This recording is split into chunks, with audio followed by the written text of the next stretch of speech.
മിൽമയ്ക്ക് ഇങ്ങനൊരു വേദി ഒരുക്കി തന്ന മാതൃഭൂമിക്ക് നന്ദി. ആദ്യമായിട്ട് നമ്മുടെ പാനലിസ്റ്റിനെ ഒന്ന് ഇൻട്രൊഡ്യൂസ് ചെയ്യാം. നമ്മുടെ ബഹുമാനപ്പെട്ട ക്ഷീരവികസന മൃഗസംരക്ഷണ വകുപ്പ് മന്ത്രി ശ്രീമതി ചിഞ്ചുറാണി മാഡം നമ്മുടെ കൂടെ ഉണ്ട്. മാഡത്തിന് സ്വാഗതം ചെയ്യുന്നു. നമ്മുടെ പ്രിയപ്പെട്ട മിൽമയുടെ ചെയർമാൻ ശ്രീ KS മണി അവർ നമ്മുടെ ഒപ്പമുണ്ട്. സാറ് മലബാർ മിൽക്ക് പ്രൊഡ്യൂസേഴ്സ് യൂണിയൻ്റെ ചെയർമാനും കൂടിയാണ്. അദ്ദേഹത്തിനെയും സ്വാഗതം ചെയ്യുന്നു. Thiruvananthapuram milk producers union chairperson Shrimati Mani Vishwanath നമ്മുടെ കൂടെ ഉണ്ട്. മാഡത്തിനെയും സ്വാഗതം ചെയ്യുന്നു. ഇന്നത്തെ ചർച്ചാ വിഷയം മാറുന്ന കാലവും മായാത്ത നന്മയും എന്നുള്ളതാണ്. കാലങ്ങൾ മാറിക്കൊണ്ടിരിക്കുകയാണ്.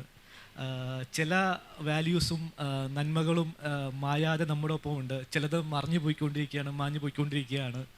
അപ്പോൾ ഈ മാറുന്ന കാലഘട്ടത്തിൽ ഏതൊക്കെ മൂല്യങ്ങളെയാണ് നമ്മൾ ഉറച്ചു പിടിക്കേണ്ടത്, ഏതൊക്കെയാണ് നമ്മളിൽ നിന്ന് മാഞ്ഞു പോയത് എന്നൊക്കെയാണ് നമ്മളിന്ന് ഡിസ്കസ് ചെയ്യാൻ പോകുന്നത്. ആദ്യമായിട്ട് പ്രിയപ്പെട്ട പാനലിസ്റ്റോട് എനിക്കുള്ള ചോദ്യം, നിങ്ങളുടെയൊക്കെ ജീവിതത്തിൽ, നിങ്ങളുടെയൊക്കെ പൊതുജീവിതത്തിൽ നിങ്ങൾ ഏറ്റവും മൂല്യം കൽപ്പിക്കുന്നത് ഏതൊരു നന്മയ്ക്കാണ്, ഏതൊരു വാല്യൂവിനാണ്? മാഡം ഒരുപാട് വർഷമായി പൊതുരംഗത്തുണ്ട്, മൃഗസംരക്ഷണം, ക്ഷീരവികസന രംഗത്തൊക്കെ ഉണ്ട്. അപ്പം മാഡം ഏറ്റവും ഉറച്ചു വിശ്വസിക്കുന്ന ഒരു വാല്യൂ എന്താണ് മാഡം? ഉണ്ടാക്കിക്കൊണ്ട് അവരെ സമാധാനിപ്പിക്കുക എന്നുള്ള വലിയൊരു ഉദ്ദേശമാണ് വളരെ ചെറിയ നാൾ മുതൽ എനിക്ക് ഉണ്ടായിക്കൊണ്ടിരിക്കുന്നത്. ഞാനത് പറയാൻ കാരണം, എൻ്റെ വിദ്യാഭ്യാസം കഴിഞ്ഞതിന് ശേഷം രാഷ്ട്രീയ സാമൂഹ്യ രംഗങ്ങളിലേക്കാണ് ഞാൻ കടന്നു വന്നത്.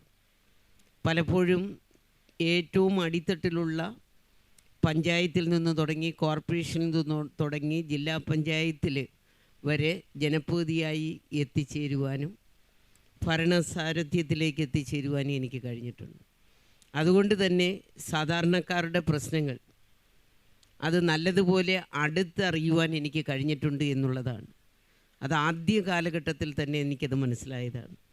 അപ്പോൾ ഒട്ടേറെ പേർക്ക് പലവിധ പ്രശ്നങ്ങളാണ് സമൂഹത്തിൽ. നമുക്കറിയാം, വീടില്ലാത്തവരുണ്ട്, ഭൂമിയില്ലാത്തവരുണ്ട്, അങ്ങനെ അവർക്ക് സ്വയം ഒരു തൊഴിലില്ലാത്തവരുണ്ട്, അവരുടെ വീട്ടു പ്രശ്നങ്ങളുണ്ട്, നാട്ടിലെ വികസനങ്ങളുണ്ട്. അതിനൊക്കെ വളരെയധികം ഊന്നൽ കൊടുത്തുകൊണ്ട് എങ്ങനെയൊക്കെ അതിനൊക്കെ പരിഹാരം കാണാം എന്നുള്ള തരത്തിലേക്കാണ് പോകുന്നത്. അതോടൊപ്പം തന്നെ നമുക്കന്ന് ആ കാലഘട്ടത്തിലേ തുടങ്ങിയത്, പഴയ കാലഘട്ടത്തിൽ നമുക്കറിയാം എല്ലാ വീടുകളിലും ഒരു ചെറിയ പശുക്കൾ ഉണ്ടാകുമെന്നുള്ളതാണ്. നമ്മുടെയൊക്കെ വീടുകളിലും പശുവും പശുത്തൊഴുത്തും ഒക്കെ ഉണ്ടായിരുന്നു. അതുകൊണ്ട് ജീവിതമാർഗം കണ്ടെത്തുന്ന അനേകായിരം നമുക്ക് ആ കാലഘട്ടത്തിൽ കേരളത്തിലുണ്ടായിരുന്നു എന്നുള്ളതാണ്. അപ്പോൾ എല്ലാ വീടുകളിലും നമുക്കറിയാം, രാവിലെ അത്യാവശ്യവും ഉണർന്നു കഴിഞ്ഞാൽ ഒരു ഗ്ലാസ് ചായ കുടിക്കുക എന്നുള്ള വലിയ ഉത്തരവാദിത്വത്തിലേക്കാണ് നമ്മൾ. അപ്പോൾ നമുക്ക് സ്വന്തമായി ഒരു പശു ഉണ്ടെങ്കിൽ നമുക്കതും നിർവഹിക്കാം, അടുത്ത അത്യാവശ്യമുള്ള ആൾക്കാർക്ക് പാലും എത്തിക്കാം എന്നുള്ള ഒരു വലിയ. പക്ഷേ ഇന്ന് അതൊക്കെ മൺമറഞ്ഞു പോയി എന്നുള്ളതാണ്. അപ്പോൾ അപൂർവം ചില ആൾക്കാർ, ജീവിക്കുവാൻ നിവൃത്തിയില്ലാത്ത പാവപ്പെട്ട ക്ഷീരകർഷകർ ഒരുപാട് പേരിന്ന് പശുക്കളെ വളർത്തുന്നു.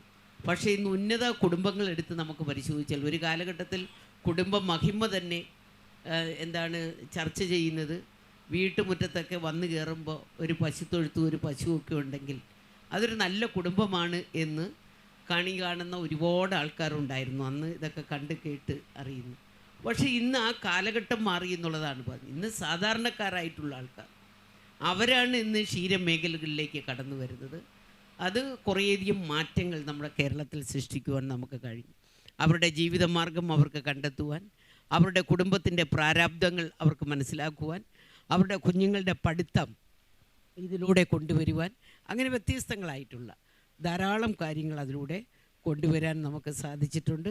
അതിലൂടെ ഒരു കുടുംബത്തിന് ഉയർന്നു പോകുവാൻ, അവർക്ക് സ്വന്തം സാമ്പത്തിക ലാഭമുണ്ടാക്കുവാൻ അവർക്ക് സ്വയം കഴിയത്തക്ക നിലയിൽ ഈ മേഖല മാറുന്നുണ്ട്. അത് അത്തരത്തിലുള്ള ക്ഷീരകർഷകരെ ഇന്ന് സഹായിക്കുവാൻ പറ്റാവുന്നതാണ്. എൻ്റെ ജീവിതത്തിൽ ഇന്ന് ഞാൻ പറഞ്ഞല്ലോ, ജനപ്രതിയായിരുന്ന കാലഘട്ടം മുതൽ തുടങ്ങി ഇന്ന് ക്ഷീരകർഷകരെ വളരെ പ്രാധാന്യത്തോടു കൂടി അവരെ കാണുവാനും അവരെ സംരക്ഷിക്കുവാനും അവർക്കുണ്ടാകുന്ന പ്രശ്നങ്ങളിൽ ഇടപെടുവാനും ഒക്കെയുള്ള വലിയ ഒരു ഉത്തരവാദിത്വമാണ് ഇന്ന് ഗവൺമെൻറ് എന്ന നിലയ്ക്ക് ആ ഗവൺമെൻറ്റിൻ്റെ ഒരു പ്രതിനിധി മന്ത്രി എന്ന നിലയ്ക്ക് എൻ്റെ മുമ്പിലുള്ളത് എന്നുള്ളത് ഞാൻ ആദ്യഘട്ടത്തിൽ ചൂണ്ടിക്കാണിക്കുകയാണ്. സഹകരണ പ്രസ്ഥാനങ്ങളിൽ ഏറ്റവും സ്ട്രോങ് ആയിട്ട് നിൽക്കുന്ന ഒരു സ്ഥാപനമാണ് മിൽമ. അപ്പോൾ സഹകരണ പ്രസ്ഥാനങ്ങളിൽ എനിക്ക് തോന്നുന്ന ഏറ്റവും വലിയ ഒരു ഇമ്പോർട്ടൻറ്റ് ഫാക്ടർ വിശ്വാസം എന്നുള്ളതാണ്. അപ്പോൾ ഈ മാറുന്ന കാലഘട്ടത്തിൽ സഹകരണ പ്രസ്ഥാനങ്ങൾ എങ്ങനെയാണ് മാറിയിരിക്കുന്നത്, നമുക്ക് മിൽമയ്ക്ക് ആ വിശ്വാസം മാറുന്ന കാലഘട്ടത്തിൽ മായാത്ത നന്മ എന്നുള്ള ആ തീം, ആ ഒരു ടാഗ് ലൈനോട് നമുക്ക് വിശ്വാസം നിലനിർത്താൻ പറ്റിയിട്ടുണ്ടോയെന്ന് സാറിൻ്റെ ഒരു ഇൻട്രോസ്പെക്ഷൻ എങ്ങനെയാണ്? കാലത്തിൽ മായാത്ത നന്മ, അത് മിൽമയുടെ നന്മ തന്നെയാണ്. അത് വളരെ ആപ്റ്റായിട്ടുള്ള ഒരു ടാഗ് ലൈനായിട്ടാണ് നമ്മൾ കാണുന്നത്. കാലികമായി മാറ്റങ്ങൾ ഉൾക്കൊള്ളാതെ ആർക്കും മുന്നോട്ട് കൊണ്ടുപോകാൻ കഴിയില്ല. നമ്മളിപ്പോൾ മിൽമയെ സംബന്ധിച്ച് പറയുകയാണെങ്കിൽ മിൽമ ഒരു വ്യവസായ സ്ഥാപനം കൂടിയാണ്, ഒരു സഹകരണ സ്ഥാപനമാണ്. പക്ഷെ നമ്മളുടെ കസ്റ്റമേഴ്സിൻ്റെ താല്പര്യം മനസ്സിലാക്കിക്കൊണ്ട് മുന്നോട്ട് പോകാതിരുന്നാൽ നമ്മൾ പുറന്തള്ളപ്പെട്ടു പോകും. പ്രഥമമായ ലക്ഷ്യം അത് തന്നെയാണ് മിൽമയുടെ. നമ്മൾ ആദ്യകാലത്തൊക്കെ പറയാറുണ്ട് കസ്റ്റമേഴ്സ് സാറ്റിസ്ഫാക്ഷനാണ് ഏതൊരു മാനുഫാക്ചറിൻ്റെയും പ്രധാന അജണ്ട എന്ന് പറയുന്നത്.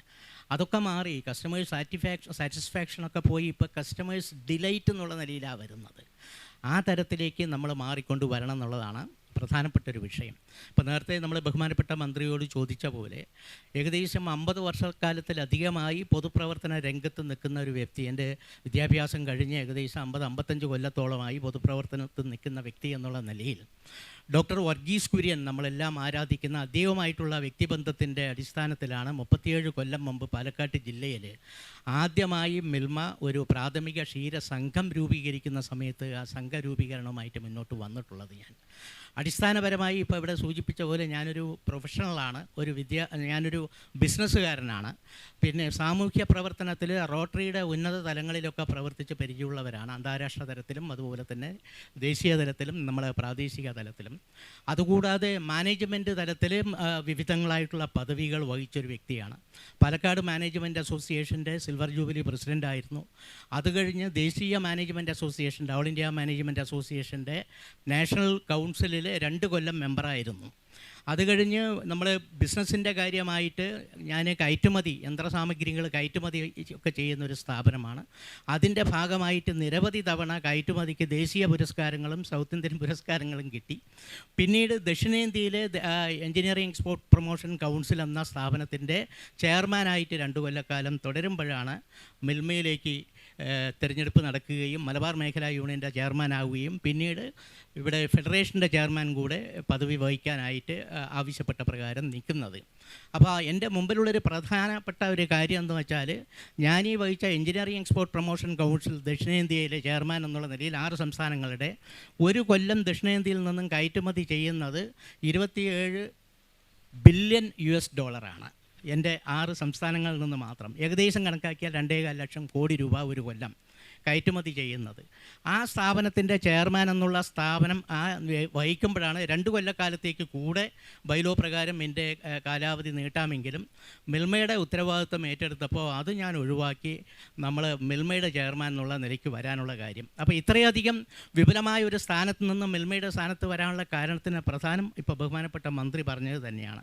37 കൊല്ലമായിട്ട് ഒരു സംഘത്തിൻ്റെ, പ്രാഥമിക സംഘത്തിൻ്റെ പ്രസിഡൻ്റ് എന്നുള്ള നിലയിൽ പ്രാദേശികമായ ക്ഷീരകർഷകരുടെ പ്രശ്നങ്ങളും അതുപോലെ ഡോക്ടർ വർഗീസ് കുര്യനുമായിട്ടുള്ള ഇൻട്രാക്ഷൻ്റെ ഭാഗമായിട്ട് ധവള വിപ്ലവം ഇന്ത്യയിലുണ്ടാക്കിയ മാറ്റങ്ങളും ഉൾക്കൊണ്ടുകൊണ്ട് ഞാനീ പറഞ്ഞ 2.25 ലക്ഷം കോടി എക്സ്പോർട്ട് ചെയ്യുന്ന ഒരു പ്രസ്ഥാനത്തിൻ്റെ ദേശീയ പിന്നെ സൗത്ത് ഇന്ത്യൻ ചെയർമാനേക്കാൾ നമുക്ക് മനസ്സിന് സന്തോഷം തരുന്ന ഒരു പാഷൻ എന്ന നിലയിൽ എന്തെങ്കിലും ചെയ്താൽ മനസമാധാനം കിട്ടുന്ന, സന്തോഷം തരുന്ന ഒരു മേഖലയാണ് നമ്മളെ കേരളത്തിലെ ക്ഷീരകർഷകർ എന്ന് പൂർണ്ണ ബോധ്യത്തോടു കൂടിയാണ് എൻ്റെ ബിസിനസ്സൊക്കെ ഒഴിവാക്കിക്കൊണ്ട് ഞാൻ ഈ മേഖലയിലെ പൂർണ്ണ സമയം മിൽമ ചെയർമാൻ എന്നുള്ള നിലയ്ക്ക് മുന്നോട്ട് വന്നിട്ടുള്ളത്. സാമൂഹ്യ രാഷ്ട്രീയ മേഖലയിൽ പ്രവർത്തിക്കുകയും സർവീസിലെത്തുകയും സർവീസ് സംഘടനയുടെ നേതാവായി പ്രവർത്തിക്കാനും ഒക്കെ എനിക്ക് അവസരം കിട്ടുകയും അതിൽ നിന്നുകൊണ്ട് തന്നെ ഒരു ക്ഷീരകർഷകയായിട്ടും സംഘത്തിൻ്റെ പ്രസിഡൻ്റായിട്ടും ഒക്കെ പ്രവർത്തിക്കാൻ കഴിഞ്ഞു. ആ രീതിയിൽ തുടർന്ന് വന്നുകൊണ്ടിരിക്കുമ്പോൾ സർവീസിൽ നിന്ന് വിരമിച്ച് ജനപ്രതി 2 ഘട്ടം ജില്ലാ പഞ്ചായത്തും ബ്ലോക്ക് പഞ്ചായത്തിലുമൊക്കെ ജനപ്രതിയായി നിൽക്കുമ്പോഴും എനിക്ക് ഈ മേഖലയിൽ ഈ സ്ഥാനത്ത് നിന്നിരിക്കാനുള്ള ഒരു അവസരം ഉണ്ടാക്കി തന്നത് തീർച്ചയായിട്ടും എൻ്റെ മുമ്പിലിരിക്കുന്ന ഈ മിനിസ്റ്റർ തന്നെയാണെന്ന് ഞാൻ അവകാശപ്പെടും. സ്ത്രീ എന്ന നിലയിൽ ആ മേഖലയിൽ പ്രവർത്തിക്കുമ്പോൾ തിരുവനന്തപുരം മേഖലാ യൂണിയൻ ഒരു വനിത നയിക്കട്ടെ എന്നൊരു ചിന്ത മിനിസ്റ്ററുടെ മനസ്സിൽ വരികയും ആ സ്ഥാനത്തേക്ക് എൻ്റെ പേര് വരികയും ചെയ്തിട്ടുള്ള സ്നേഹം ഞാൻ അറിയിക്കുകയാണ്. എല്ലാവർക്കും അറിയാവുന്ന പോലെ ഇവിടെ പറഞ്ഞതുപോലെ തന്നെ സാധാരണക്കാരൻ്റെ പ്രസ്ഥാനം മിൽമ കർഷകരെ ഉൾക്കൊണ്ട് ചേർത്ത് നിർത്തിക്കൊണ്ട് മിൽമ എന്ന പ്രസ്ഥാനത്തിലൂടെ ലാഭമുണ്ടാക്കി അവരിലേക്ക് പണം കൊടുത്തുകൊണ്ട് അവരുടെ ദൈനംദിന ചിലവുകൾ പശുവിന് വേണ്ടി ചിലവാക്കുന്ന കാശ് ഒരു ചെറിയ പരിധിവരെ കൊടുക്കാൻ ഈ പ്രസ്ഥാനത്തിന് കഴിഞ്ഞിട്ടുണ്ട് എന്ന് എനിക്ക് മനസ്സിലാക്കാൻ കഴിയുന്നുണ്ട്. ആളുകളുടെ അഭിരുചിക്കനുസരിച്ചുകൊണ്ട് താഴെത്തട്ടിലേക്ക് ഇറങ്ങുമ്പോൾ കുട്ടികളാകട്ടെ സാധാരണക്കാരാകട്ടെ അവർക്ക് വ്യത്യസ്തമായ രുചിഭേദങ്ങളാണ് ഇന്ന് ആഗ്രഹിക്കുന്നത്. അതിനനുസരിച്ചുള്ള പ്രൊഡക്റ്റ് ഉണ്ടാക്കി സാധാരണക്കാരായ ആളുകൾക്ക് മേടിക്കുന്ന വിധത്തിൽ, അല്ലെങ്കിൽ വലിയ വ്യവസായികൾ ഇഷ്ടപ്പെടുന്ന രീതിയിൽ, കുട്ടികൾ ഇഷ്ടപ്പെടുന്ന രീതിയിൽ ഐസ്ക്രീം അടക്കം യോഗർട്ട് അടക്കം ഉള്ള സാധനങ്ങൾ വ്യത്യസ്തമായ രീതിയിൽ ഉണ്ടാക്കി വിപണിയിൽ ഇറക്കാൻ തിരുവനന്തപുരം മേഖലാ യൂണിയന് കഴിഞ്ഞിട്ടുണ്ട്. ഇനിയും ആ നിലയിൽ തന്നെ നിന്ന് പ്രവർത്തിക്കും എന്നാണ് എനിക്ക് അവസരത്തിൽ പറയാനുള്ളത്. മാഡം പറഞ്ഞ പോലെ നമ്മൾ മിൽമയിൽ പുതിയ പുതിയ പ്രൊഡക്ട്സ് ഇറക്കി ആളുകളുടെ ആരോഗ്യവും അവരുടെ അഭിരുചിയും അനുസരിച്ച് നമ്മൾ പുതിയ പ്രൊഡക്ട്സ് ഇറക്കിക്കൊണ്ടിരിക്കുകയാണ്. മിനിസ്റ്ററിലേക്ക് വന്നു കഴിഞ്ഞാൽ മാഡം നമ്മളിപ്പോൾ ഈ പറയുന്നതിൻ്റെ എല്ലാം ഒരു കേന്ദ്ര സെൻറ്റർ പോയിൻ്റ് നമ്മുടെ ക്ഷീര കർഷകരാണ്. അപ്പോൾ ക്ഷീര കർഷകരെ സഹായിക്കാൻ നമുക്ക് ഗവൺമെൻറ്റിനും മിൽമയ്ക്കും എന്തൊക്കെ കാര്യങ്ങളാണ് നമുക്ക് ലാസ്റ്റ് 5-10 വർഷങ്ങളിൽ നമുക്ക് ചെയ്യാൻ പറ്റിയത്? അതിൽ കർഷകർ തൃപ്തരാണോ? നമുക്ക് പാലിൻ്റെ പ്രൊഡക്ഷൻ നമുക്ക് നല്ല രീതിയിൽ ചെയ്യാൻ പറ്റുന്നുണ്ടോ? എന്താണ് മാഡത്തിൻ്റെ ഈ ഒരു 5 വർഷത്തെ ഒരു മനസ്സിലാക്കൽ? ഏറ്റവും കൂടുതൽ പാലുൽപാദിപ്പിക്കപ്പെടുന്ന രാജ്യമായിട്ട് നമ്മുടെ ഇന്ത്യ മഹാരാജ്യം മാറുകയാണ്. അതൊരു ഉൽപാദന ക്ഷമത എടുത്ത് പരിശോധിച്ചു കഴിഞ്ഞാൽ പഞ്ചാബ് കഴിഞ്ഞാൽ 2ാം സ്ഥാനം നിൽക്കുന്നത് നമ്മുടെ ഈ കൊച്ചി കേരളമാണ്. അപ്പൊ കൊച്ചി കേരളത്തിൽ നമുക്കറിയാം ഇന്ന് സങ്കരയിനം പശുക്കളാണ് 95%. ആ 95% സങ്കരയിനം പശുക്കൾ ഉണ്ടായതുകൊണ്ട് മാത്രമാണ് ഉൽപാദനക്ഷമതയിൽ നമ്മുടെ കേരളം ഇന്ന് 2ാം സ്ഥാനത്തേക്ക് എത്തിച്ചേർന്നിരിക്കുന്നത്. അതുകൊണ്ട് ആ ഉൽപാദനക്ഷമത വർദ്ധിപ്പിക്കുക എന്നുള്ള വലിയ ലക്ഷ്യമാണ് നമ്മുടെ മുന്നിൽ ഇപ്പോൾ ഉള്ളത്. അതിന് സംഘടിതമായി കേരളത്തിലെ മിൽമയും ക്ഷീരവികസന വകുപ്പും മറ്റിതര വകുപ്പുകളും യോജിച്ച് നിന്നുകൊണ്ട് ഉൽപാദനം വർദ്ധിപ്പിക്കുക എന്ന ലക്ഷ്യത്തോടു കൂടി ഞങ്ങൾ കഴിഞ്ഞ തവണ ഒന്ന് കൂടി ആലോചിച്ചു. എത്രത്തോളം സബ്സിഡി നമുക്ക് കൊടുക്കാൻ സാധിക്കും, അത് പുല്ലിൽ എത്രത്തോളം കൊടുക്കാൻ പറ്റും, അത് സൈലേജിൽ എത്രത്തോളം സബ്സിഡി കൊടുക്കാൻ പറ്റും, അത് കേരള ഫീഡ്സിലും മിൽമയിലും എത്രത്തോളം സബ്സിഡി കൊടുക്കാൻ സാധിക്കും. അങ്ങനെ ഞങ്ങൾ ആലോചിച്ച് എല്ലാ മേഖലകളുമായിട്ട് നമ്മൾ മുന്നോട്ട് വന്നപ്പോൾ ഒരു മാറ്റം നമ്മുടെ കഴിഞ്ഞ ഈ ഒരു വർഷത്തെ പാലുൽപാദനത്തിൽ 14% വർധനവ് കേരളത്തിൽ ഇത്തവണ നമ്മുടെ മിൽമ സ്വരൂപിച്ച് വന്നു എന്നുള്ളതാണ്. അല്ലെങ്കിൽ പാലുൽപാദനത്തിൽ നമുക്ക് അത്രയും വർധനവ് നമുക്ക് കൊണ്ടുവരുവാൻ സാധിക്കും. ഇന്ന് കേരളത്തിൽ നമുക്കറിയാം പാലുകൊണ്ടുള്ള ഉൽപ്പന്നങ്ങൾ ധാരാളം ഇന്നുണ്ട്. ഇന്ന് എങ്ങോട്ട് നോക്കിയാലും കോൾഡ് ഡ്രിങ്ക്സ് മുതൽ ഇനി താഴോട്ടെടുത്ത് പരിശോധിച്ചാൽ വിവിധ തരം ഐസ്ക്രീമുകൾ 40-40 ഉൽപ്പന്നങ്ങൾ ആ തരത്തിൽ നമുക്ക് പല ഫ്ലേവറുകളിലായിട്ട് നമുക്ക് ഇറക്കുവാൻ കഴിയും. വ്യത്യസ്ത ഉൽപ്പന്നങ്ങൾ വിവിധ നല്ലതുപോലെ അത് ഇന്ന് നമ്മുടെ കേരളത്തിൽ ഒട്ടാകെ എനിക്ക് തോന്നുന്നു ഒരേ ലേബലിൽ 3 മേഖലകളും കൂടെ ചേർന്ന് നിന്നുകൊണ്ട് ഒരേ ലേബലിൽ വ്യത്യസ്ത ഉൽപ്പന്നങ്ങൾ നമ്മുടെ കേരളത്തിൽ നമുക്കിപ്പോൾ ഇറക്കുവാൻ സാധിക്കുന്നു എന്ന് അഭിമാനപുരസരം നമുക്ക് പറയാൻ പറ്റും. അതിൻ്റെയൊക്കെ ഔപചാരികമായ ഉദ്ഘാടന കർമ്മം കേരളത്തിന്റെ മുഖ്യമന്ത്രി ഇതിനകം നിർവഹിച്ചു കഴിഞ്ഞു. അപ്പൊ കേരളത്തിലെ സാധാരണക്കാർ എവിടെ ചെന്നാലും നല്ല ഇനം ഈ ഉൽപ്പന്നങ്ങൾ, മിൽമയുടെ ഉൽപ്പന്നങ്ങൾ നമുക്ക് ഇവിടെയും കിട്ടും. നിങ്ങൾ ഇവിടെ തന്നെ നമ്മുടെ സ്റ്റാളുകൾ സന്ദർശിച്ചാൽ കാണാൻ സാധിക്കും. ലക്ഷക്കണക്കിന് രൂപയ്ക്ക് വിറ്റഴിവ് നമുക്കിവിടെ തന്നെ ഈ സ്റ്റാളുകളിൽ തന്നെ മിൽമയുടെ സ്റ്റാളുകളിൽ ഉണ്ടായിട്ടുണ്ട് എന്നുള്ളതാണ് ഇന്ന് മിൽമ സ്റ്റാള് സന്ദർശിച്ചപ്പോൾ എനിക്ക് ബോധ്യപ്പെട്ടത്. അപ്പൊ അത് ഇവിടെ മാത്രമല്ല, എവിടെ നമുക്ക് മിൽമയുടെ ഉൽപ്പന്നങ്ങളുണ്ടോ അവിടെ എല്ലാം നമുക്ക് ഇതിന്റെ ഉൽപാദനം അതല്ലെങ്കിൽ അതിന്റെ വിൽപ്പന നല്ലതുപോലെ കൂട്ടിക്കൊണ്ടുവരുവാൻ സാധ്യമായി. ഈ ഗവൺമെന്റ് അധികാരത്തിൽ വന്നപ്പോൾ ഞങ്ങൾ ഒന്ന് ആദ്യം ചെയ്തത് മിൽമയുമായിട്ട് ഒത്തുചേർന്ന് നിന്നുകൊണ്ട് മിൽമ ഒരു പാലിന് ഇത്ര ശതമാനം അല്ലെങ്കിൽ പാലിന് വില കൂട്ടണം എന്ന് പറഞ്ഞപ്പോൾ അവിടെ ഒരു പ്രപ്പോസൽ സ്വീകരിച്ചുകൊണ്ട് ഗവൺമെന്റ് അത് അംഗീകരിക്കപ്പെട്ടു കൊടുത്തു. അങ്ങനെയാണ് മിൽമ ഈ 5 വർഷത്തിന്റെ ആദ്യഘട്ടത്തിൽ തന്നെ 1 ലിറ്റർ പാലിന് 6 രൂപയാണ് വർദ്ധിപ്പിച്ചത്. അതിൽ 5 രൂപ സംതിങ്ങും നമ്മുടെ കേരളത്തിലെ പാവപ്പെട്ട ക്ഷീര കർഷകർക്ക് കൊടുക്കത്തക്ക നിലയിലുള്ള ഒരു തീരുമാനമാണ് നമ്മൾ എടുത്തത്. പിന്നീട് നമുക്കറിയാം അവരെ വീണ്ടും സഹായിക്കണമെന്ന് തോന്നിയപ്പോൾ കേരളത്തിലെ ത്രിതല പഞ്ചായത്ത് സംവിധാനം വഴി ഓരോ രൂപ വെച്ച് നമ്മൾ വെച്ചപ്പോൾ 3 രൂപ അതിലൂടെ നമുക്ക് ഈ ക്ഷീര കർഷകർക്ക് 1 ലിറ്റർ പാലിന്റെ പുറത്ത് സബ്സിഡി കൊടുക്കുവാൻ ഞങ്ങൾക്ക് കഴിഞ്ഞു എന്നുള്ളതാണ്. ഇപ്പൊ നമുക്കറിയാം ക്ഷീര വികസന വകുപ്പിന്റെ വ്യത്യസ്തങ്ങളായിട്ടുള്ള പദ്ധതികളുണ്ട്, മിൽമയുടെ വ്യത്യസ്തങ്ങളായിട്ടുള്ള പദ്ധതികളുണ്ട്, അതോടൊപ്പം ക്ഷേമനിധി ബോർഡിന്റെ പദ്ധതികളുണ്ട്. അപ്പൊ അതെല്ലാം കൂടെ കൊണ്ടുവന്നപ്പോൾ ഇതെല്ലാം വന്നു ചേരുന്നത് നമ്മുടെ ക്ഷീര സംഘത്തിൽ പാലളക്കുന്ന ക്ഷീര കർഷകർക്കാണ് എന്നുള്ളതാണ് നമുക്ക് മനസ്സിലാക്കുന്നത്. അത് കേരളത്തിലെ ക്ഷീര കർഷകരെ സംബന്ധിച്ച് മറ്റേത് മേഖലകളെടുത്ത് പരിശോധിച്ചാലും ഏറ്റവും കൂടുതൽ ആനുകൂല്യങ്ങൾ കൊടുക്കുന്ന ഒരു വകുപ്പായിട്ട് നമ്മുടെ ക്ഷീര വികസന വകുപ്പ് മാറിയിട്ടുണ്ട്. കാരണം ആ ക്ഷീര കർഷകർ ഉത്പാദിപ്പിക്കപ്പെടുന്ന പാലുകൾ എത്തിച്ചേരുന്നത് ക്ഷീര സംഘം മുഖേന നമുക്കറിയാം മിൽമയിലാണ്. അപ്പൊ മിൽമ കൃത്യമായ നിലയിൽ അതിന്റെ പാലിന് വില കൊടുക്കുന്നുണ്ട്. കൃത്യമായി ഏറ്റവും കൂടുതൽ പാലിന് വില കൊടുക്കുന്ന സംസ്ഥാനം എന്ന ബഹുമതി നമ്മുടെ ഈ കേരളത്തിലുണ്ട്. അതുകൂടാതെ തന്നെ ഏറ്റവും നല്ല പാല് കൊടുക്കുവാൻ കഴിയുന്ന മേഖല എന്ന നിലയ്ക്ക് മലബാർ മേഖലയിലെ പാലിന് അത് ഇന്ന് ഗവൺമെന്റ് കേന്ദ്രം അംഗീകരിച്ചു തന്ന തരത്തിലേക്ക് ഉയർന്നു വന്നിട്ടുണ്ട്. രാജ്യത്തെ ഏറ്റവും നല്ല പാല് എന്ന ഖ്യാതി കൂടി നമ്മുടെ മലബാർ മേഖലയിലെ പാലിന് കിട്ടി എന്നുള്ളതും നാം ഇന്ന് എടുത്തു പറയേണ്ടത്.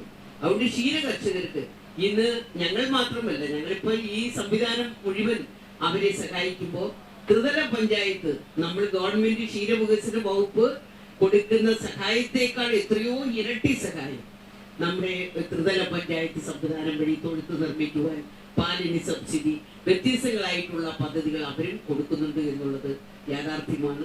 അത് ഞങ്ങളുടെ കേരളത്തെ സംബന്ധിച്ച് ഒരു വലിയ മാറ്റമാണ്. കേരളത്തിന്റെ ആഭ്യന്തര ഉൽപാദനം പാലിൽ വളരെ വർധനമാണ്. ഇന്ന് ക്ഷീരമേഖലകളിൽ നമുക്കറിയാം എല്ലാ പാലും കർഷകർ ഉൽപ്പാദിപ്പിക്കപ്പെടുന്ന പാല് മുഴുവൻ നമ്മുടെ സംഘങ്ങളിൽ എത്തിക്കുന്നില്ല എന്നുള്ളത് യാഥാർത്ഥ്യമാണ്. ഇന്ന് കേരളത്തിൽ 14 ലക്ഷം ലിറ്റർ പാല് ഡെയിലി നമുക്ക് ഓരോ ദിവസവും നമുക്ക് ഉപയോഗിക്കുവാൻ കഴിയുന്നുണ്ട്. കുറവ് പാല് നമ്മൾ പുറത്തുനിന്ന് എടുക്കുന്നുണ്ട്. പക്ഷെ നമ്മുടെ മലബാർ മേഖലയിൽ നമുക്കറിയാം നമുക്ക് ആവശ്യമുള്ള പാല് നമുക്ക് കിട്ടുന്നുണ്ട്. മറ്റ് 2 മേഖലകളിൽ നമുക്ക് കൂടുതൽ പാൽ ഉൽപ്പാദിക്കുക എന്നുള്ള വലിയ ലക്ഷ്യത്തോടു കൂടിയാണ് നമ്മൾ ഇന്ന് പോകുന്നത്. അതുകൊണ്ട് ധാരാളം ആനുകൂല്യങ്ങൾ ഞങ്ങൾക്ക് ഈ കാലഘട്ടത്തിൽ ക്ഷീര കർഷകർക്ക് കൊടുക്കുവാൻ സാധിക്കുന്നുണ്ട്. എല്ലാ കാര്യങ്ങളും ഞാനിവിടെ എടുത്തു പറയുന്നു. മാഡം പറഞ്ഞതിൽ നിന്ന് ഞാൻ മനസ്സിലാക്കുന്നത് മിൽമയുടെ ഒരു പ്രൊഡക്റ്റ് നമ്മൾ കഴിക്കുമ്പോൾ, ഒരു ഐസ്ക്രീം കഴിക്കുമ്പോൾ അതിനകത്തുള്ള മധുരം മാത്രമല്ല, അതിൻ്റെ ടേസ്റ്റ് മാത്രമല്ല, അതിൽ നമ്മളൊരു കേരളത്തിലെ ക്ഷീര കർഷകർക്ക് ഏറ്റവും താഴെത്തട്ടിലുള്ളതും ഏറ്റവും അധ്വാനിക്കുന്ന ഒരു കൂട്ടം ക്ഷീര കർഷകർക്ക് നമ്മൾ സഹായം ചെയ്യുന്നു, അല്ലെങ്കിൽ അവരെ സപ്പോർട്ട് ചെയ്യുന്നു എന്നുള്ള ഒരു ആത്മസന്തോഷവും കൂടി നമുക്ക് കിട്ടും. ഞാൻ സാറിലേക്ക് വരുവാണെങ്കിൽ നമുക്ക് ഈ 2025 യുണൈറ്റഡ് നേഷൻസ് പ്രഖ്യാപിച്ചിരിക്കുന്നത് ഇൻ്റർനാഷണൽ ഇയർ ഓഫ് കോപ്പറേറ്റീവ്സ് എന്നുള്ളതാണ്. Cooperatives build A better world എന്നുള്ളതാണ് അവരുടെ ടാഗ് ലൈൻ. അപ്പോൾ ഇന്ത്യയിലാകട്ടെ 2023 നമുക്ക് മിനിസ്ട്രി ഓഫ് കോപ്പറേറ്റീവ്സ് രൂപപ്പെട്ടു. അപ്പോൾ കോപ്പറേറ്റീവ്സിൽ ഒരുപാട് ഊന്നലാണ് ഗവൺമെൻറ്റും ജനങ്ങളും നൽകുന്നത്. അപ്പോൾ ഈ മാറുന്ന കാലഘട്ടത്തിൽ കോപ്പറേറ്റീവ്സ് പണ്ട് മുതലേ സ്റ്റാർട്ട് ചെയ്ത ഒരു രീതിയാണ് private entities, public entities, cooperatives. അപ്പോൾ ഈ മാറുന്ന കാലഘട്ടത്തിൽ നമുക്ക് എന്തൊക്കെ ചേഞ്ചുകളാണ് ഈ കോപ്പറേറ്റീവ്സിൽ കൊണ്ടുവരേണ്ടത്, പ്രത്യേകിച്ച് ഡയറി കോപ്പറേറ്റീവ്സിൽ കൊണ്ടുവരേണ്ടത്? അതിൽ എന്തൊക്കെയാണ് കോപ്പറേറ്റീവ്സിനെ പുറകോട്ട് വലിക്കുന്നത്, എന്തൊക്കെയാണ് നമുക്ക് ഇനി ഫ്യൂച്ചറിലേക്ക് പോകേണ്ടത്? അത് മിൽമയായിട്ട് തട്ടിച്ച് നോക്കുമ്പോൾ എങ്ങനെയാണ് സാറിന് ഫീൽ ചെയ്യുന്നത്? ചോദ്യത്തിന് മറുപടി പറയുന്നതിന് മുമ്പ് നമ്മൾ ബഹുമാനപ്പെട്ട മന്ത്രി ക്ഷീരകർഷകരെ സഹായിക്കുന്ന കാര്യങ്ങളെക്കുറിച്ച് പറഞ്ഞതിൽ 2 കാര്യങ്ങൾ കൂടെ ആഡ് ചെയ്താൽ കൊള്ളാമെന്ന് തോന്നുന്നു. കാരണം പരിമിതമായ സമയത്ത് മിനിസ്റ്റർ പറയാൻ തുടങ്ങിക്കഴിഞ്ഞാൽ 1 മണിക്കൂർ 2 മണിക്കൂർ ആ മേഖലയെക്കുറിച്ച് പറയുന്ന ആളാണ്. പക്ഷേ ഇവിടെ സമയക്ലിപ്തത ബാധിച്ചുകൊണ്ട് കഴിയുന്നില്ല. അപ്പോൾ അവർ വളരെ പെട്ടെന്ന് ഓട്ടിച്ചു പോയി. ഇന്ത്യയിലെ ഏറ്റവും കൂടുതൽ ക്ഷീരകർഷകർക്ക് പാൽ വില കൊടുക്കുന്ന സംസ്ഥാനം നമ്മളുടെയാണ്. വിൽപ്പന വിലയുടെ 83% പാൽവിലയായി കൊടുക്കുന്ന ഒരു സംസ്ഥാനവും ഇന്ത്യയിലില്ല. അത് ആധികാരികമായിട്ട് ഞാൻ പറയുന്നത്, ഞാൻ ഡോക്ടർ വർഗീസ് കുര്യൻ സ്ഥാപക ചെയർമാനായ ദേശീയ തലത്തിലുള്ള ഒരു സംവിധാനം നാഷണൽ കോപ്പറേറ്റീവ് ഡയറി ഫെഡറേഷൻ്റെ ഭരണസമിതി അംഗമാണ്. 2 മാസത്തിലൊരിക്കൽ NDDB ചെയർമാൻ തന്നെയാണ് അതിൻ്റെ ചെയർമാനും. നമ്മളെ യോഗം കൂടുമ്പോൾ മിക്കവാറും എല്ലാ സംസ്ഥാനങ്ങളുടെയും പൊതുവായ കാര്യങ്ങൾ അവലോകനം ചെയ്യുമ്പോൾ നമ്മൾ കൊടുക്കുന്ന 83% the highest value in India for to dairy farmers കൊടുക്കുന്നത്. കൊടുക്കുന്നത്. പക്ഷേ അതുകൊണ്ട് മാത്രം നമുക്ക് അഭിമാനിക്കാൻ കഴിയില്ല. കാരണം അതിൻ്റെ ദോഷവശം എന്ന് പറയുന്നത് ഏറ്റവും കൂടുതൽ ഉൽപ്പാദന ചെലവുള്ള സംസ്ഥാനവും നമ്മളുടെയാണ്. ഇത് രണ്ടും കൂടെ വായിക്കണം. ചെയർമാൻ എന്നുള്ള നിലയ്ക്ക് അല്ലെങ്കിൽ മന്ത്രി എന്നുള്ള നിലയ്ക്ക് കൂടുതൽ പൈസ കർഷകന് കൊടുക്കുമെന്ന് പറഞ്ഞാൽ അത് അർദ്ധസത്യമാവുകയുള്ളൂ. ഏറ്റവും കൂടുതൽ ഉൽപ്പാദന ചെലവുണ്ട്, പ്രത്യേക രാജ്യത്തിൻ്റെ നമ്മുടെ സംസ്ഥാനത്തിൻ്റെ സാഹചര്യമുണ്ട്. അപ്പം നമ്മൾ പിന്നെ സർക്കാരും മിൽമയും ഫോക്കസ് ചെയ്ത് പ്രവർത്തിക്കുന്നത് ഉൽപ്പാദന ചെലവ് ഇങ്ങനെ കുറച്ചുകൊണ്ട് വരാൻ കഴിയും എന്നാണ് കഴിഞ്ഞ കുറേ വർഷങ്ങളായി നമ്മൾ ആലോചിച്ചു കൊണ്ടുവരുന്നത്. ഉദാഹരണത്തിന് ഇപ്പോൾ എടുത്തു പറയേണ്ട കാര്യം, ഇന്നലെ ഞങ്ങൾ മിൽമയെടുത്ത തീരുമാനം ഇപ്പോൾ നടന്നു വരുമ്പോൾ ബഹുമാനപ്പെട്ട മന്ത്രിയോട് പറഞ്ഞുള്ളൂ. കാലിത്തീറ്റയ്ക്ക് ഇന്നലെ ഫെഡറേഷൻ ഒരു ചാക്കിന് 200 രൂപ സബ്സിഡി കൊടുക്കുന്ന തീരുമാനം ഇന്നലെ എടുത്തു. ഇതുവരെ 100 രൂപ കൊടുത്തത് 200 രൂപയായിട്ട് വർദ്ധിച്ചു. നമ്മളെ യൂണിയനുകൾ 3 യൂണിയനുകളും 100 രൂപ കൊടുക്കും. അപ്പോൾ ഇന്നലെ വരെ 200 രൂപ ഒരു ചാക്ക് കാലിത്തീറ്റയ്ക്ക് സബ്സിഡി ആണെങ്കിൽ ഇന്ന് മുതൽ മേടിക്കുന്നവർക്ക് 300 രൂപ ഒരു ചാക്കിന് കുറവ് കിട്ടും. അതിനർത്ഥം 1 കിലോ കാലിത്തീറ്റയ്ക്ക് 6 രൂപ കുറഞ്ഞ് കിട്ടുക എന്നുള്ളതാണ് അതിൻ്റെ പ്രത്യേകത. ഒന്നാമത്തെ കാര്യം. അത് പറയുമ്പോൾ വേറൊരു കാര്യം എടുത്തു പറയണം. ഇപ്പോൾ മാധ്യമങ്ങൾ പലപ്പോഴും ഇങ്ങനെ നമ്മളെ വിമർശിക്കുന്നൊരു കാര്യം, ദൈനംദിനം കാലിത്തീറ്റയുടെ വില ഇങ്ങനെ വർദ്ധിച്ചു വരികയാണ്. ഏത് കാലിത്തീറ്റ വിലയാണെന്ന് നമുക്കറിയില്ല. മിൽമ കാലിത്തീറ്റയുടെ വില പരിശോധിച്ചാൽ 2019 6 വർഷം മുമ്പ് എന്താണോ കാലിത്തീറ്റ വില, ഇപ്പോൾ ഈ 300 രൂപ സബ്സിഡി കൊടുക്കുമ്പോൾ അതിനേക്കാളും 54 രൂപ കുറച്ചാണ് കർഷകൻ്റെ കയ്യിൽ കിട്ടുന്നത്. 6 കൊല്ലം മുമ്പുള്ള വിലയേക്കാളും കുറച്ചാണ്. പിന്നെ എവിടെയാണ് കാലിത്തീറ്റ ദിവസം വില കൂടുക എന്ന് ചോദിച്ചാൽ മിൽമ കാലിത്തീറ്റയ്ക്ക് അത് ബാധകമല്ല എന്ന് ആധികാരികമായിട്ട് നമുക്ക് പറയാൻ കഴിയും. ഇതുമാത്രമല്ലല്ലോ, നമ്മളൊരു ആൾട്ടർനേറ്റീവ് ഫീഡ്സ് എന്ന് പറഞ്ഞ ഒരു സംവിധാനത്തിലൂടെ നമ്മൾ ചോളത്തണ്ട്, ഇപ്പോൾ ബഹുമാനപ്പെട്ട മന്ത്രി പറഞ്ഞ പോലെ സൈലേജ്, പുല്ല്, ഇത് 2019 എന്താ വില അതിനേക്കാളും കുറഞ്ഞ വിലയ്ക്കാണ് കൊടുക്കുന്നത്. 6 രൂപയ്ക്ക് സൈലേജ് കൊടുക്കുന്നുണ്ട്. 8 രൂപയ്ക്കുള്ള സൈലേജ് 2 രൂപ സബ്സിഡി കൊടുത്തിട്ട്. ചോളത്തണ്ടാണെങ്കിൽ 4.5 രൂപയുള്ളത് 1.5 രൂപ കുറച്ച് 3 രൂപയ്ക്ക് കിട്ടുന്നുണ്ട്. പുല്ലാണെങ്കിൽ 1 കിലോ പുല്ലിന് 3.5 രൂപയ്ക്ക് 1 രൂപ കഴിച്ച് 2 രൂപയ്ക്ക് കിട്ടുന്നുണ്ട്. അപ്പോൾ കർഷകരുടെ ഉൽപ്പാദന ചെലവ് കുറയ്ക്കുന്നതിന് പരമാവധി നമ്മൾ സഹായങ്ങൾ ചെയ്തു വരുന്നുണ്ട്. പക്ഷേ വെളിയിലുള്ള പല തീറ്റകളുടെയും വില ഗണ്യമായി വർദ്ധിച്ചത് കർഷകർക്ക് പ്രയാസം ഉണ്ടാകും. അപ്പോൾ ഈ വേദിയിലൂടെ എനിക്കും മിനിസ്റ്റർക്കൊക്കെ പറയാനുള്ളത്, നമ്മൾ വില കുറച്ച് കിട്ടുന്ന ഏറ്റവും നല്ല ഗുണനിലവാരമുള്ള തീറ്റ മേടിച്ച് ഉപയോഗിച്ച് കർഷകരെ ചെലവ് ചുരുക്കാനായിട്ട് ശ്രമിക്കുക. അതുമാത്രമാണ് അക്കാര്യത്തിൽ പറയാനുള്ളത്. മറ്റൊരു വിഷയം, ഇപ്പോൾ ഇവിടെ മോഡറേറ്റർ എന്നോട് ചോദിച്ച പോലെ തന്നെ മിൽമയെ സംബന്ധിച്ച് നമുക്കൊക്കെ അറിയാം. എന്തുകൊണ്ട് മിൽമ എന്ന ചോദ്യം നമ്മളുടെ മനസ്സിലൊക്കെ ഉയർന്നു വരും. 45 കൊല്ലമായി കേരള ജനതയുടെ മനസ്സിൽ ആഴ്ന്നിറങ്ങിയ ഒരു ബ്രാൻഡാണ് മിൽമ. അത് ഇന്നും നിലനിൽക്കുന്നുണ്ട്. എന്തുകൊണ്ടാണ് അങ്ങനെ നിൽക്കുന്നത്? 45 കൊല്ലം ഒരു ബ്രാൻഡ് ഒരു കൺസ്യൂമേഴ്സിൻ്റെ മനസ്സിൽ ആഴ്ന്നിറങ്ങാൻ നിൽക്കാനുള്ള പ്രധാന കാരണങ്ങളൊന്ന് ഇത് ക്ഷീരകർഷകരുടെ പ്രസ്ഥാനമാണെന്നുള്ളതാണ്. സഹകരണ പ്രസ്ഥാനമാണ്, ക്ഷീരകർഷകരുടെ പ്രസ്ഥാനമാണ്. ഇതിലുണ്ടാകുന്ന നേട്ടത്തിൻ്റെ മൃഗീയ ഭാഗവും ക്ഷീരകർഷകരുടെ സഹായത്തിന് വേണ്ടി കൊടുക്കുക എന്നുള്ളതാണ് ഒന്നാമത്തെ കാര്യം. അത് കേരള ജനതയ്ക്ക് വളരെ നന്നായിട്ട് അറിയാം. രണ്ടാമത്തെ കാര്യം ഇതിൻ്റെ ക്വാളിറ്റി. നമ്മളൊരു സഹകരണ പ്രസ്ഥാനം, ക്ഷീരകർഷകരുടെ പ്രസ്ഥാനം എന്നുള്ള നിലയിൽ നമ്മളുടെ പാലാണെങ്കിലും പാലുൽപ്പന്നങ്ങളാണെങ്കിലും ജനങ്ങൾക്ക് വിശ്വസിച്ച് വാങ്ങിച്ച് ഉപയോഗിക്കാൻ പറ്റാവുന്ന പ്രോഡക്റ്റാണ് മിൽമ. ക്വാളിറ്റി കോംപ്രമൈസ് ചെയ്ത് അമിതമായ ലാഭം ഉണ്ടാക്കുക എന്നുള്ളത് മിൽമയുടെ അജണ്ടയിലില്ല. ഇപ്പം മാത്രമല്ല, തുടക്കം മുതലേ മിൽമയുടെ അജണ്ടയിലില്ല. അപ്പോൾ ക്വാളിറ്റിയാണ്. മൂന്നാമത്തെ പ്രധാന പ്രശ്നം എന്താണെന്ന് വെച്ചാൽ മിതമായ നിരക്കിൽ അഫോർഡബിൾ റേറ്റിൽ ആൾക്കാർക്ക് സാധനം കൊടുക്കുക എന്നുള്ളതാണ്. ഈ 3 കാര്യങ്ങൾ ഉള്ളത് കൊണ്ടാണ് ആരുടെ മുമ്പിലും നമുക്ക് പതർച്ചയില്ലാതെ മിൽമ എന്നുള്ള ബ്രാൻഡ് സ്വദേശത്തും ഇന്ത്യയിലെ വിവിധ ഭാഗങ്ങളിലേക്കും വിദേശ രാജ്യങ്ങളിലേക്കും വലിയ തോതിൽ കയറ്റുമതി ചെയ്തുകൊണ്ട് നമ്മൾ മുന്നോട്ട് പോകുന്നത്. നമ്മൾ മോഡറേറ്റർ ചോദിച്ച ചോദ്യത്തിലേക്ക് വരാം, സഹകരണ പ്രസ്ഥാനത്തിൻ്റെ പങ്ക്. അതിൽ ഇനിയിപ്പോൾ പറയേണ്ട കാര്യമില്ലല്ലോ. ഇപ്പോൾ ബഹുമാനപ്പെട്ട മന്ത്രി പറഞ്ഞ ലോകത്ത് പാലുൽപാദനത്തിൽ 1ാം സ്ഥാനത്ത് നിൽക്കുന്നത് നമ്മളെ രാജ്യമാണെന്ന് പറഞ്ഞാൽ എങ്ങനെയാണ് വന്നത്? ഡോക്ടർ വർഗീസ് കുര്യൻ വിഭാവനം ചെയ്ത് നടത്തിയ സഹകരണ പ്രസ്ഥാനത്തിലൂടെ ഉണ്ടായ ഓപ്പറേഷൻ ഫ്ലഡിലൂടെയാണ് വന്നത്. അതിനേക്കാളും ഒരു മികച്ച ഉദാഹരണം പറയാൻ കഴിയില്ല. നമുക്കപ്പോൾ സഹകരണ പ്രസ്ഥാനം എന്ന് പറഞ്ഞാൽ കേരളത്തെ സംബന്ധിച്ച് നമുക്ക് സഹകരണ പ്രസ്ഥാനമില്ലാത്ത ഒരു മേഖലയുമില്ല. അതും തന്നെ നമ്മളിന്ന് ചർച്ച ചെയ്തു. ദേശീയ തലത്തിൽ ഇപ്പോൾ പുതിയ സഹകരണ വകുപ്പൊക്കെ വന്നതിന് ശേഷം എല്ലാ ഭാഗത്തും സഹകരണ സംഘങ്ങൾ രൂപീകരിക്കണമെന്നും പറഞ്ഞൊരു ചർച്ചയുണ്ടായിരുന്നു NDDBയിൽ. ഞാനും പങ്കെടുത്ത ചർച്ചയിലാണ്. നോക്കിയപ്പോൾ ക്ഷീരസഹകരണ സംഘങ്ങൾക്ക് സാധ്യത വളരെ കുറഞ്ഞ ഒരു സംസ്ഥാനം നമ്മളുടെയാണ്. 7 പോയിൻ്റ് അവർക്ക് പറയാൻ പറ്റൂ. മറ്റു സംസ്ഥാനങ്ങളൊക്കെ 100 കണക്കിന് സാധ്യത സംഘങ്ങൾക്കുണ്ടെന്ന് പറയുമ്പോൾ, 1000 സംഘങ്ങളുണ്ടെന്ന് പറയുമ്പോൾ നമ്മൾ NDDB വെച്ച കേന്ദ്ര സർക്കാരിൻ്റെ കണക്ക് പ്രകാരം 7 പോയിൻ്റേ അവർക്ക് പറയാനുള്ളൂ. ആ 7 പോയിൻ്റ് മിക്കവാറും പല ട്രഡീഷണൽ സംഘങ്ങളും പരമ്പരാഗത സംഘങ്ങൾ ഒരു പഞ്ചായത്ത് മുഴുവൻ കേന്ദ്രീകരിച്ച് പ്രവർത്തിക്കുന്നത് കൊണ്ട് വന്ന ചില പോരായ്മകളെ അതിനകത്തുള്ളൂ. അപ്പോൾ ക്ഷീരമേഖലയായാലും ഇതര മേഖലകളായാലും സഹകരണ മേഖല കേരളത്തിൽ അതിശക്തമാണ്. നമുക്കറിയാം സഹകരണ മേഖലയിലുള്ള പ്രവർത്തനങ്ങൾ, ക്ഷീരമേഖല മിൽമയെക്കുറിച്ച് നിങ്ങൾക്കൊക്കെ അറിയാവുന്നതാണ്, ഞാൻ വിശദീകരിച്ചു. നമ്മൾ ലോകത്ത് തന്നെ നിലവാരമുള്ള സഹകരണ പ്രസ്ഥാനങ്ങൾ നമുക്കുണ്ട്. ഊരാളങ്കിൽ ലോകത്തെ 2ാമത്തെ ഏറ്റവും മികച്ച സഹകരണ സംഘമാണ് ലേബർ സൊസൈറ്റി. നമ്മൾ കേരള ബാങ്ക് ഏഷ്യയിലെ ഏറ്റവും മികച്ച സഹകരണ പ്രസ്ഥാനമാണ് കേരള ബാങ്ക്. ഇതിപ്പോൾ ഈ അടുത്ത ദിവസം നമ്മൾ കൊല്ലത്തുള്ള ബഹുമാനപ്പെട്ട മന്ത്രിയുടെ ജില്ലയിലുള്ള ഹോസ്പിറ്റൽ NS ഹോസ്പിറ്റൽ മികച്ച ഏഷ്യയിലുള്ള അംഗീകാരം മേടിച്ചിരിക്കുന്നു. അപ്പോൾ ഏത് മേഖലയിലും സഹകരണ പ്രസ്ഥാനം ഒരു പ്രത്യേക താല്പര്യമില്ലാതെ ആ അംഗങ്ങളെ സംരക്ഷിക്കുന്ന രീതിയായിട്ട് മുന്നോട്ട് കൊണ്ടുപോകുന്നതാണ് നിൽക്കുന്നത്.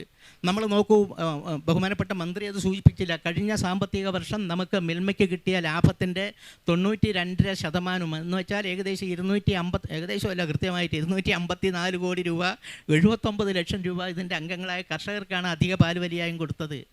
ലോകത്ത് ഏത് സ്ഥാപനമാണ് ഇങ്ങനെ ലാഭത്തിൻ്റെ 92% അതിൻ്റെ അംഗങ്ങൾക്ക് മാറ്റി കൊടുക്കുന്നതെന്ന് പറയൂ? ഏകദേശം 65-70 രാജ്യങ്ങൾ സന്ദർശിച്ച വ്യക്തിയാണ് ഞാൻ.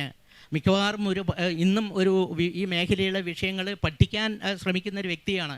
വേറെ ഏതെങ്കിലും ഒരു സഹകരണ സ്ഥാപനമോ വേറെ ഏതെങ്കിലും ഒരു കമ്പനിയോ അവരുടെ ലാഭത്തിൻ്റെ 92% കൊടുത്തിട്ടുണ്ടോ? ഒന്നുകൂടെ എടുത്തു പറഞ്ഞാൽ മലബാർ മേഖലാ യൂണിയൻ്റെ ചെയർമാൻ എന്നുള്ള നിലയിൽ കഴിഞ്ഞ സാമ്പത്തിക വർഷം കിട്ടിയ ലാഭത്തിൻ്റെ 99.2% കർഷകർക്ക് കൊടുത്തു.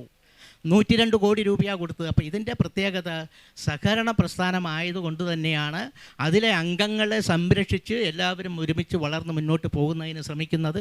അതുകൊണ്ട് സഹകരണ പ്രസ്ഥാനത്തിൻ്റെ പങ്ക് നമ്മളുടെ രാഷ്ട്ര നിർമ്മാണത്തിൽ, നമ്മുടെ പൊതുജനങ്ങളുടെ സാമ്പത്തിക രംഗം വളർത്തിയെടുക്കുന്നതിന്, എക്കണോമി ചലിപ്പിക്കുന്നതിന് വലിയ പ്രധാനപ്പെട്ട പങ്കാണ്. അതിനൊരു സംശയം ആർക്കും വേണ്ട.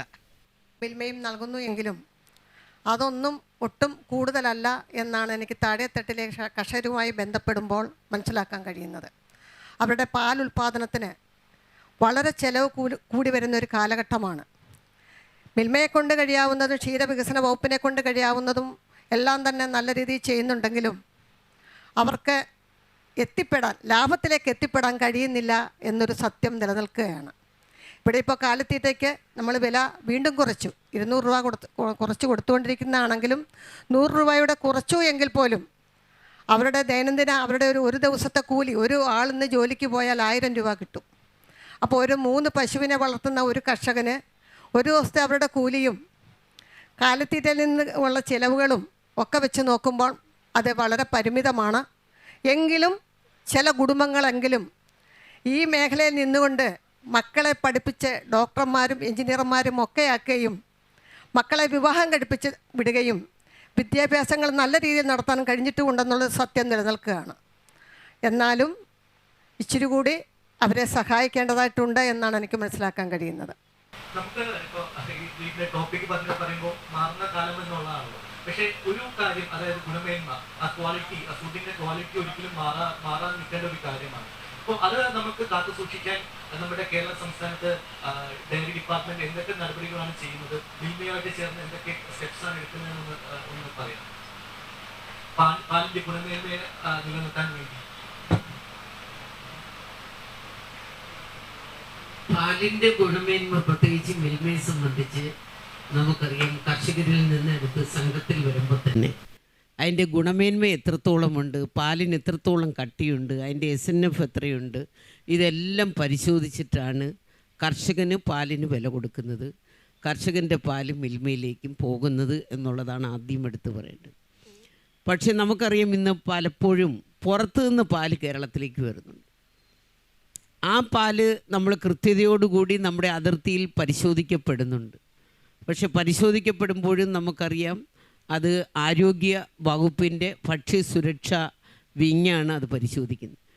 യാഥാർത്ഥ്യം പറഞ്ഞാൽ പാല് പരിശോധിക്കുവാനുള്ള അധികാരം പാല് തന്നെ നമ്മുടെ മിൽമയുടെ തന്നെ അല്ലെങ്കിൽ ക്ഷീരവികസന വകുപ്പിൻ്റെ ഉദ്യോഗസ്ഥർ പ്രത്യേകം നമ്മുടെ അതിർത്തിയിലുണ്ട്. അവരാണ് ആദ്യം ഇത് ടെസ്റ്റ് നടത്തുന്നത്. പുറത്തുനിന്ന് വരുന്ന പാല് നമ്മുടെ അതിർത്തികളിൽ അത് പരിശോധിക്കുമ്പോൾ അത് നല്ല പാലാണോ എന്ന് നോക്കിയിട്ട് ഇങ്ങോട്ട് കടത്തിവിടാൻ പറ്റും. പക്ഷേ അതിൻ്റെ അധികാരം ക്ഷീരവികസന വകുപ്പിന് കൊടുത്തിട്ടില്ല. അതെന്നും കൈകാര്യം ചെയ്യുന്നത് നമ്മുടെ ആരോഗ്യ വകുപ്പിൻ്റെ കീഴിലുള്ള ആൾക്കാരാണ്, ഉദ്യോഗസ്ഥരാണ്. അപ്പോൾ അതിൽ കുറച്ച് പ്രശ്നങ്ങൾ നമ്മുടെ കേരളത്തിൽ ആദ്യ കാലഘട്ടങ്ങളിൽ ഉണ്ടായിട്ടുണ്ട്. കാരണം അതിർത്തിയിൽ വരുന്ന പാല് ചെക്ക് ചെയ്ത് പരിശോധിക്കുമ്പോൾ അതിനകത്ത് ഹൈഡ്രജൻ പെറോക്സൈഡ് അടങ്ങിയ പാല് നമ്മുടെ അതിർത്തിയിൽ നമുക്ക് പിടിക്കേണ്ടി വന്നിട്ടുണ്ട്. അപ്പോൾ അത് എവിടേക്കാണ് ആ പാല് പോകുന്നത് എന്ന് ശ്രദ്ധിച്ചപ്പോൾ നമുക്ക് മനസ്സിലാക്കുവാൻ കഴിഞ്ഞത് കുഞ്ഞുങ്ങൾക്ക് ഐസ്ക്രീം ഉണ്ടാക്കുവാൻ വേണ്ടി. കേരളത്തിലെ പാലല്ല, പുറത്തുനിന്ന് വരുന്ന പാലുകൾ. അത് ചില ആൾക്കാർ അത്തരത്തിലുള്ള പാലുകൾ കൊണ്ടുവന്ന് ഈ പാല് ചീത്തയാകാതിരിക്കുവാൻ ഈ ഹൈഡ്രജൻ പെറോക്സൈഡ് ഉൾപ്പെടെ കലർത്തി അതിർത്തിയിൽ കൊണ്ടുവന്ന് നമ്മൾ പിടിച്ചു. അത് ചെക്ക് ചെയ്തു, യാഥാർത്ഥ്യമാണ് എന്ന് ബോധ്യപ്പെട്ടപ്പോൾ കോടതി തന്നെ അത് നശിപ്പിക്കുവാൻ പറഞ്ഞു. ആ 1 ടാങ്ക് പാല് നമ്മൾ നശിപ്പിച്ചു. പക്ഷേ നമ്മുടെ വകുപ്പിനെതിരെ ഇപ്പോൾ കേസ് കൊടുത്തിരിക്കുകയാണ് പ്രൈവറ്റ് മേഖലയിലുള്ള ആൾക്കാർ. അപ്പോൾ ചിലപ്പോൾ നമ്മുടെ ഉദ്യോഗസ്ഥർക്ക് ഇപ്പോൾ പിടിക്കാൻ പോലും പേടിയാണ്. പക്ഷേ അത്തരത്തിലുള്ള പാല് നമ്മുടെ കേരളത്തിലേക്ക് കടത്താതിരിക്കുവാനുള്ള സംവിധാനം നമ്മൾ നോക്കുന്നുണ്ട്. മിൽമ അത് പ്രത്യേകം നമുക്കറിയാം, അവർക്കും പരിശോധനാ ലാബുകളുണ്ട്.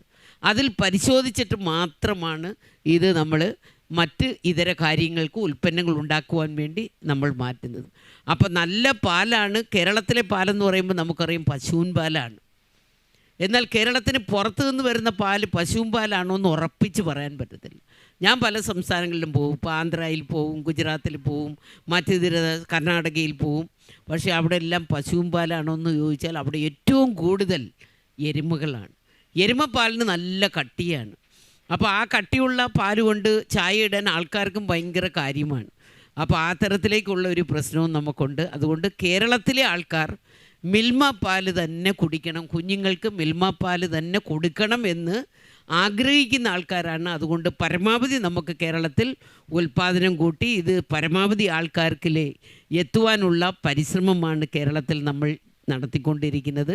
ഞാൻ ഈ അവസരത്തിൽ മറ്റു കാര്യങ്ങൾ പറയുന്നില്ല. അതുകൊണ്ട് ഏറ്റവും നല്ല പാല് നമ്മുടെ കേരളത്തിലെ സാധാരണ ആൾക്കാർക്ക് കൊടുക്കുക എന്നുള്ള ഉത്തരവാദിത്വത്തോടു കൂടി തന്നെയാണ് കേരളത്തിൽ ക്ഷീരവികസന വകുപ്പും മിൽമയും മുന്നോട്ട് പോകുന്നത്.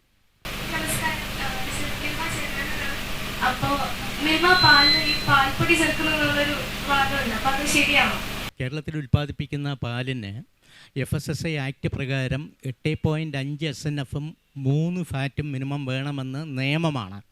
നമ്മളിവിടെ സംഭരിക്കുന്ന പാലിന് പലതിനും 8.5 SNF ഉണ്ടാവാറില്ല. കേരളത്തിൽ നിന്ന് പുറത്ത് പല സംസ്ഥാനങ്ങളിലും 8.9-ഉം 8.8-ഉം SNF വരുന്നതുകൊണ്ട് അവിടെ വലിയ പ്രശ്നമില്ല. അപ്പോൾ 8.4% ഇപ്പോൾ ശരാശരി നമ്മൾ ആവറേജ് SNF കിട്ടുന്നത്. ആ 8.4% SNF വെച്ച് പാല് വെച്ച് മാർക്കറ്റിൽ എടുത്താൽ മാർക്കറ്റിൽ നിന്ന് നമ്മൾ സാമ്പിൾ എടുത്ത് നമ്മൾ MDക്കും ഒരുപക്ഷെ ചെയർമാൻ്റെ പേരിൽ വരുമോ എന്നറിയില്ല, എന്തായാലും ക്രിമിനൽ കേസ് വരും. അപ്പോൾ അതുകൊണ്ട് ആ 1% SNF ഷോർട്ടേജ് പരിഹരിക്കുന്നതിനാണ് ആ പാൽപ്പൊടി ചേർക്കുന്നത്. അത് തെറ്റായ ഒരു പ്രചരണം പല ഭാഗത്തും നടത്തുന്നത്. പാൽപ്പൊടി എന്ന് പറഞ്ഞാൽ എന്താ? പാലിൻ്റെ വെള്ളം മാറ്റിക്കഴിഞ്ഞാൽ മാറ്റിവെക്കുന്നതാണ് പാൽപ്പൊടി. നിങ്ങൾക്ക് ആർക്കെങ്കിലും കൺസ്യൂമേഴ്സിന് സംശയമുണ്ടെങ്കിൽ ഇപ്പോൾ മിനിസ്റ്റർ സൂചിപ്പിച്ച പോലെ തന്നെ മലപ്പുറത്ത് നമ്മളൊരു അതിനൂതനമായിട്ടുള്ളൊരു പാൽപ്പൊടി ഫാക്ടറി ഉണ്ട്. അവിടെ വന്നാൽ എന്താ, പാല് മുകളിലൂടെ കൊടുക്കും, അതൊരു ടെമ്പറേച്ചറിലൂടെ താഴെ വന്നു കഴിഞ്ഞാൽ ഇങ്ങനെ ഡ്രോപ്പൊക്കെ ആയി വന്ന് വെള്ളം റിമൂവ് ചെയ്ത് കഴിഞ്ഞാൽ അത് പൊടിയായിട്ട് വന്നു.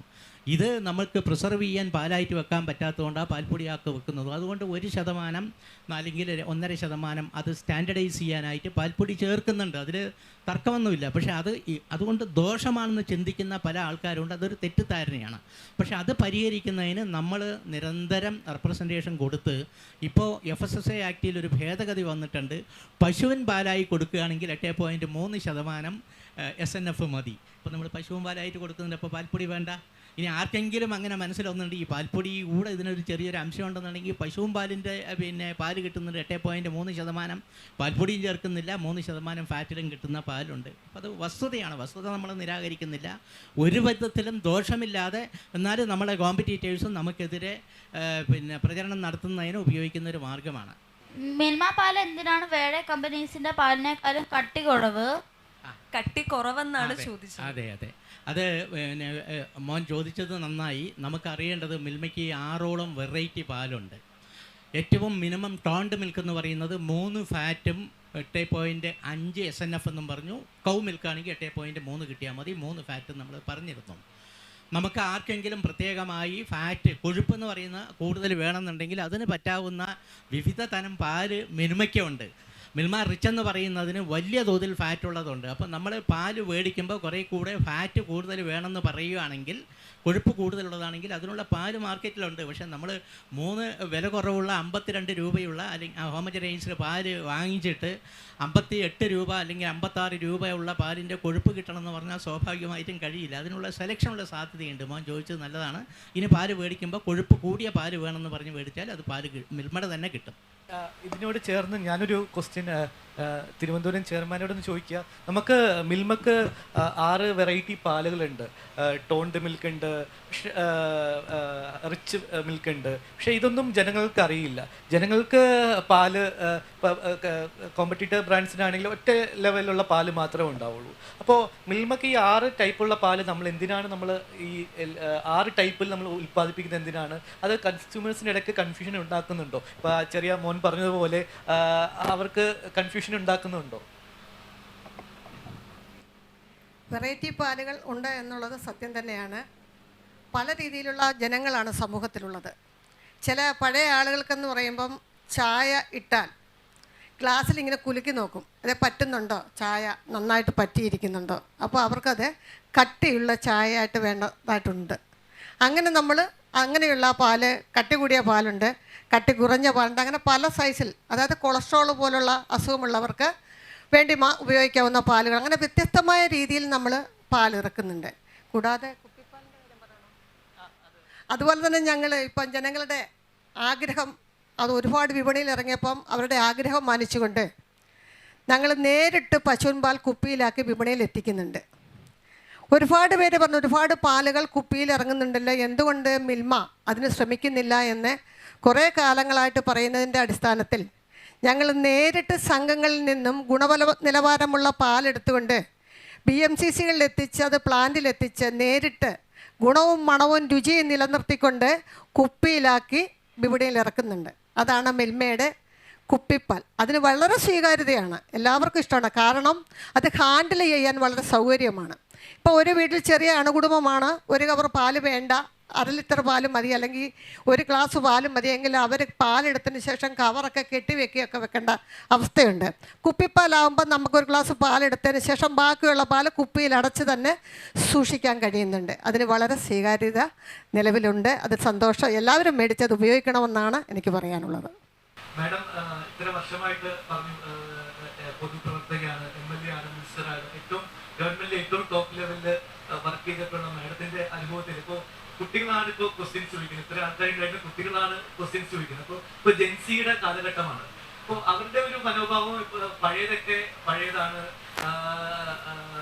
പുതിയ അതിന് വാല്യൂ ഇല്ല, പുതിയ കാര്യങ്ങളാണ് ഏറ്റവും നല്ലത്, പഴയതൊക്കെ അത്ര നല്ലതല്ല എന്നുള്ളൊരു മനോഭാവം വരുന്നുണ്ടെന്ന് എനിക്ക് തോന്നുന്നുണ്ട്. അപ്പോൾ മാഡത്തിന്റെ എന്താണ് മനസ്സിലാക്കുന്നത്? ഗവൺമെന്റ് ലെവലിൽ മാഡം ഇത്രയും പരിചയസമ്പന്നത ഉള്ളതുകൊണ്ട് ഈ പുതിയ ജെൻസി കാലഘട്ടത്തിലുള്ള കുട്ടികളോട് എന്താണ് പറയാനുള്ളത്? എന്തൊക്കെ വാല്യൂസ് ആണ് അവർ ഇനി കീപ്പ് ചെയ്യേണ്ടതെന്നാണ് മാഡം മനസ്സിലാക്കുന്നത്?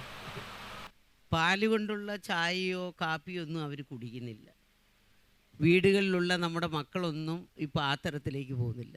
പണ്ടൊക്കെ നമ്മുടെ വീട്ടിൽ പശു ഉണ്ടെങ്കിൽ മക്കൾക്ക് ഓരോ ഗ്ലാസ് പാല് എങ്ങനെയെങ്കിലും അമ്മമാർ കൊടുത്തിരിക്കും. അത് നമ്മുടെ വീട്ടിൽ നമ്മൾ കണ്ടുവന്ന പ്രവണതയാണ്.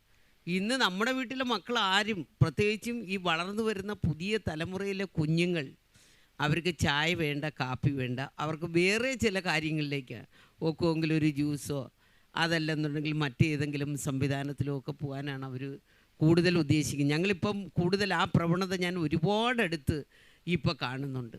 അപ്പോൾ ആ പ്രവണത അത്ര നല്ലതാണെന്ന് ചോദിച്ചാൽ നല്ലതല്ല എന്ന് വേണം പറയാൻ. രാവിലെ ഒരു ഗ്ലാസ് പാലൊക്കെ കുടിച്ചു കഴിഞ്ഞാൽ ഒരു ചെറിയ ആരോഗ്യമൊക്കെ എല്ലാവർക്കും ഉണ്ടാകും.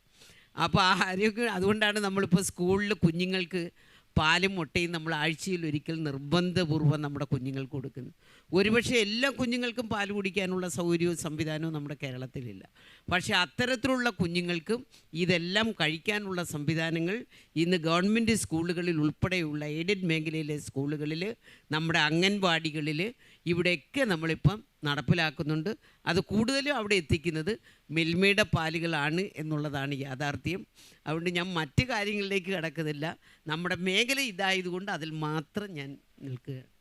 ആർത്ത സൂചിപ്പിച്ച പോലെ നമ്മൾ ഇന്നത്തെ വിഷയം ടാഗ്ലൈൻ പോലെ മാറുന്ന കാലത്ത് മാറാത്ത നന്മ എന്ന ലക്ഷ്യത്തിലൂടെ തന്നെയാണ് പോകുന്നത്. നമുക്കറിയാം, ഇപ്പോൾ മിൽമയുടെ വിറ്റുവരവെന്ന് പറയുന്നത് വാർഷിക വിറ്റുവരവ് ഏകദേശം 4500 കോടി രൂപയാണ് ഒരു കൊല്ലത്തെ വിറ്റുവരവ്. അത് 2030 വരെയുള്ള ബിസിനസ് പ്ലാനിൽ നമ്മൾ 2030 എത്തുമ്പോൾ 10,000 കോടി രൂപ വിറ്റുവരവാക്കണം എന്നാണ് ലക്ഷ്യം. ഈ വിറ്റുവരവ് വർദ്ധിപ്പിക്കുക എന്ന് നമ്മൾ പറയുന്നത് കൂടുതൽ ജനങ്ങളിലേക്ക് നമ്മുടെ ഉൽപ്പന്നങ്ങൾ എത്തിക്കുക എന്നുള്ള ലക്ഷ്യമാണ് ഒന്ന്. അങ്ങനെ സ്വദേശത്തും വിദേശത്തും നമ്മൾ ഈ സാധനങ്ങൾ വിറ്റ് കിട്ടുന്ന ലാഭം കൂടുതൽ കർഷകർക്ക് സഹായകമായ നിലയ്ക്ക് പോകാൻ വേണ്ടിയിട്ടാണ് വിറ്റുവരവ് കൂട്ടുന്നത്. അല്ലാതെ മിൽമയ്ക്ക് മാത്രമായിട്ട് 10,000 രൂപയുടെ ഒരു കമ്പനിയിൽ നിന്ന് അഭിമാനിച്ച് നടക്കാനല്ല. നമ്മൾ ആ തലത്തിലെത്തുമ്പോൾ നിശ്ചയമായിട്ടും കൂടുതൽ സൗകര്യങ്ങൾ നമുക്ക് കിട്ടും. ഇപ്പോൾ ചോദ്യങ്ങൾ ചോദിച്ചുകൊണ്ടിരിക്കുന്നത് ഫ്ലോറൊന്നും ഇല്ലാത്തതുകൊണ്ട് മോഡറേറ്റർ തന്നെയാണ് ചോദ്യങ്ങൾ ഇപ്പോൾ ചോദിച്ചുകൊണ്ട് വരുന്നത് 3-4 എണ്ണം. അപ്പം നമുക്കൊക്കെ അറിയാവുന്നൊരു കാര്യമുണ്ട്, നമ്മൾ ഈ കുട്ടികളുടെ അഭിരുചികളെക്കുറിച്ചൊക്കെ പറയുമ്പോഴും മിൽമ ഫോക്കസ് ചെയ്യുന്നതും 4 വിഭാഗങ്ങളിലായിട്ടാണ് ഇപ്പോൾ ഫോക്കസ് ചെയ്യുന്നത്. പൊതുവേ നമുക്കറിയാം, മിൽമ പാല്, തൈര്, നെയ്യ് അതുപോലെയുള്ള ഉൽപ്പന്നങ്ങൾ ഉപയോഗിക്കുന്ന വലിയൊരു ജനവിഭാഗം കേരളീയരുണ്ട്. രണ്ടാമത്തെ ഒരു വിഭാഗം എന്ന് പറയുന്നത് ഈ കുട്ടികളാണ്. അവരുടെ ഇന്നത്തെ ആഹാര രീതികളുടെ മാറ്റങ്ങൾക്കനുസരിച്ച് അവരെയും കൂടെ മിൽമ ഉൽപ്പന്നങ്ങൾ ഉപയോഗിച്ച് പരിചയപ്പെടുത്തുന്നതിനുള്ള കുറേ ഉൽപ്പന്നങ്ങൾ നമ്മൾ കൊണ്ടുവന്നിട്ടുണ്ട്. നിങ്ങളുടെ ശ്രദ്ധയിലൊക്കെ പെട്ട പോലെ പേട കുട്ടികളൊക്കെ വളരെ സ്വാദിഷ്ടമായി കഴിക്കുന്ന നമ്മുടെ ഒരു ഉൽപ്പന്നമാണ്. അതുപോലെ തന്നെ ഐസ്ക്രീം, ഇപ്പോൾ ബഹുമാനപ്പെട്ട മന്ത്രി തന്നെ പറഞ്ഞ നിരവധി വേരിയൻ്റ് ആയിട്ടുള്ള ഐസ്ക്രീം എല്ലാ തരത്തിലും കുട്ടികൾക്ക് സ്വീകാര്യമായും ഇഷ്ടപ്പെടുന്ന വിധത്തിലുള്ളതാണ്. അതുപോലെ തന്നെ ഫ്ലേവേർഡ് ഡ്രിങ്ക്സ്, വിവിധ ഫ്ലേവറിലുള്ള ഡ്രിങ്ക്സ് നമ്മൾ കൊടുക്കുന്നുണ്ട്. അതൊക്കെ കൊച്ചുകുട്ടികളെ നമ്മൾ ഈ മേഖലയിലേക്ക് ആകർഷിക്കുന്നത് കൂടാതെ കഴിഞ്ഞ 2 കൊല്ലം മുമ്പാണ് നമ്മൾ ചോക്ലേറ്റ് എന്ന് പറഞ്ഞ ഒരു സംവിധാനം, ഡാർക്ക് ചോക്ലേറ്റ് മിൽമയുടെ നേതൃത്വത്തിൽ കേരളത്തിൽ ആദ്യമായിട്ട് ഇറക്കിയത്. അമൂൽ കഴിഞ്ഞാൽ ഇന്ത്യയിൽ നമ്മളാണത് ഇറക്കുന്നത്. പക്ഷേ അത് ഇപ്പോൾ മാർക്കറ്റിലില്ല. അതിന് പ്രധാന കാരണം അത് കൊക്കോ ബേസ്ഡാണ്. നമ്മൾ തുടങ്ങുമ്പോഴുണ്ടായ കൊക്കോയുടെ വിലയേക്കാളും 4 മടങ്ങ് വില കൂടിയപ്പോൾ ആ വിലയ്ക്ക് നമുക്ക് മാർക്കറ്റിൽ കൊടുക്കാൻ പറ്റാത്തൊരു സാഹചര്യം വന്നതുകൊണ്ട് നിർത്തിവെച്ചിരിക്കുകയാണ്. ഇപ്പോൾ കൊക്കോയുടെ വിലയൊക്കെ കുറഞ്ഞ് നമുക്ക് അഫോർഡബിൾ റേറ്റ്, ഇപ്പോൾ 100 രൂപയ്ക്ക് കൊടുക്കുന്ന ഒരു സാധനം 4 മടങ്ങ് കൊക്കോയുടെ വില കൂടിയെന്നും പറഞ്ഞ് 150 രൂപ 160 രൂപ എന്ന് പറഞ്ഞ് കൊടുക്കാൻ പോയാൽ മൊത്തത്തിൽ മിൽമയ്ക്ക് ഒരു പേരുദോഷം വരും. അതുകൊണ്ട് തൽക്കാലം അത് ഡിസ്കണ്ടിന്യൂ ചെയ്ത് വെച്ച് വലിയ സ്വീകാര്യതയായിരുന്നു. അത് ലോഞ്ച് ചെയ്തത് ബഹുമാനപ്പെട്ട മന്ത്രിയുടെ സാന്നിധ്യത്തിൽ നമ്മളിവിടെ ഒരു പൊതുപരിപാടിയിലാണ്. NDDBയുടെ ചെയർമാനും അന്നത്തെ പഴയ അമൂലിൻ്റെ MD ആയിരുന്ന സോദിയും 2 പേരത് കഴിച്ചിട്ട് ഇപ്പോഴും ആനന്ദിൽ പോകുമ്പോൾ ചോക്ലേറ്റിനെ കുറിച്ചിട്ട് വളരെ വലിയ അഭിപ്രായമാണ് പറയുന്നത്. സ്വാദിഷ്ടമായ ഏറ്റവും ഗുണകരമായ ചോക്ലേറ്റ്, പക്ഷേ നമുക്ക് അഫോർഡബിൾ റേറ്റിൽ കൊടുക്കാൻ പറ്റില്ല. അത് നമ്മൾ ഈ കുട്ടികളെ നമ്മൾ ലക്ഷ്യം വെച്ചുകൊണ്ടാണ്. അതാണ് രണ്ടാമത്തെ വിഭാഗം. മൂന്നാമത്തെ വിഭാഗം ഇവിടെ ഇരിക്കുന്ന നമ്മളെ കുടുംബിനികളായിട്ടുള്ള ആൾക്കാർ. ഇപ്പോൾ ഭർത്താവും ഭാര്യയും ജോലിക്ക് വേണ്ടി തിരക്ക് പിടിച്ച് പോകുമ്പോൾ വീട്ടിൽ അവർക്ക് വേണ്ടി കുട്ടികളെയൊക്കെ സംരക്ഷിച്ച് പാചകം ചെയ്യാൻ കഴിയാത്തൊരവസ്ഥയുണ്ട്. അതൊരു വസ്തുതയാണ്. രാവിലെ തിരക്ക് പിടിച്ച് പോകുമ്പോഴും രാത്രി വന്നാലും ഉള്ള പ്രശ്നം.